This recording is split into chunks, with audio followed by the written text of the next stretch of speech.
बांगलादेशांवर होणाऱ्या हिंदूंवरील अत्याचार विरोधात आता भारतामध्ये सुद्धा सगळीकडेच निषेध नोंदवला जातोय। याच धर्तीवर भारतामध्ये सर्वत्रच निषेध पाहायला मिळतोय आणि यामध्ये महाराष्ट्रातील भिवंडी इथे असणाऱ्या भादवड परिसरामध्ये सुद्धा बांगलादेशी विरोधी आंदोलन छेडण्यात आलं। बांगलादेशी हटाव देश बचाव अशा घोषणा देत इथे संतप्त नागरिकांनी या घटनेचा निषेध केला। यावेळेस देशातल्या बांगलादेशींना देशाबाहेर काढा अशी मागणी सुद्धा करण्यात आली। यावेळेस पोलीस माझा न्यूजचे कल्याण प्रतिनिधी महेश मोरे यांनी याबाबत घेतलेला जो खास आढावा आहे। नमस्कार, पोलीस माझा न्यूज मध्ये मी महेश मोरे आपले स्वागत करतो। आता आपण भिवंडी या ठिकाणी संपूर्ण बांगलादेशामध्ये होणाऱ्या हिंदूंवरील अत्याचाराविरोधात संपूर्ण देशामध्ये वेगवेगळ्या प्रकारे निषेध नोंदवला जातोय। अशाच प्रकारचा काहीसा निषेध आपण या ठिकाणी तरुणांकडून नोंदवला जात आहे आणि तो कशा प्रकारे नोंदवला जात आहे याची यामध्ये त्यातून जाणून घेण्याचा प्रयत्न करूया। नमस्कार, मी कुणाल प्रवीण नागपुरे, हिंदू राष्ट्र सेना शहर संघटक। बघा, भारतातील हिंदू हा देशद्रोही जे गुन्हे घडतात त्यांच्यासाठी विरोध करण्यासाठी आता समर्थ झालेला आहे। बांगलादेश ढाकामध्ये इथल्या विद्यार्थ्यांनी युनिव्हर्सिटीमध्ये भारताचा ध्वज रस्त्यावर आणून चालत गेलेला आहे।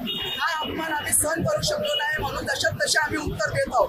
तसेच भारत सरकार बांगलादेशामधील हिंदूंना संरक्षण देईल का नाही हे मला माहित नाही, पण आम्हाला जर बांगलादेशी भिवंडीत भेटले तर आम्ही त्यांना रस्त्यावर नागडे करून मारल्याशिवाय आम्ही राहणार नाही, ही खुली चेतावणी मी मीडिया समोर देत आहे।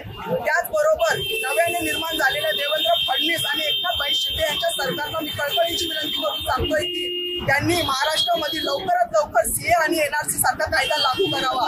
तसेच जे गद्दार हरामखोर इथलं मीठ खातात आणि भारताशी गद्दारी करतात, म्हणजे ज्यांनी बांगलादेशींना पासपोर्ट आणि आधार कार्ड सारखे डॉक्युमेंट तयार करून दिले, अशा शासकीय आणि निमशासकीय अधिकाऱ्यांवर खटले दाखल करून देशद्रोहाचे गुन्हे दाखल करावे ही मी विनंती करतो। तसेच पोलीस प्रशासनाला ही देखील विनंती करतोय मी की त्यांनी भिवंडीतील सर्व मोहल्ले चेक करावे, कारण की भिवंडी तालुका हा औद्योगिकदृष्ट्या एकदम सक्षम जिल्हा आहे आणि इथं बांगलादेशी असण्याची शक्यता आहे, म्हणून भिवंडीतील सर्व मोहल्ले चेक करावे। कारण याच्या आधी देखील साकिब नाचर आणि इसिसला जाणारे आतंकवादी हे भिवंडीत भेटलेले। आता 4 दिवसापूर्वी एनआयने रेड टाकले, तिथं देखील आतंकवादी एक एनआयने पकडलेला आहे। त्यामुळे मी भिवंडीतील सर्व पोलीस व प्रशासन यांना विनंती करतो की भिवंडीतील सर्व मोहल्ले हे कसून चेक करावे आणि बांगलादेशांवर कडक कारवाई करावी। जय श्रीराम। तसेच माझ्याकडे असे देखील पुरावे 65 बांगलादेशी आम्ही स्वतःहून जाऊन फाइंड आउट केले, पण पोलीस प्रशासन त्यांच्यावर कारवाई करत नाही। मी आता ही शेवटची प्रशासनाला विनंती करतोय, त्याच्यानंतर आम्ही हिंदू राष्ट्र सेना स्टाईलने आंदोलन करू।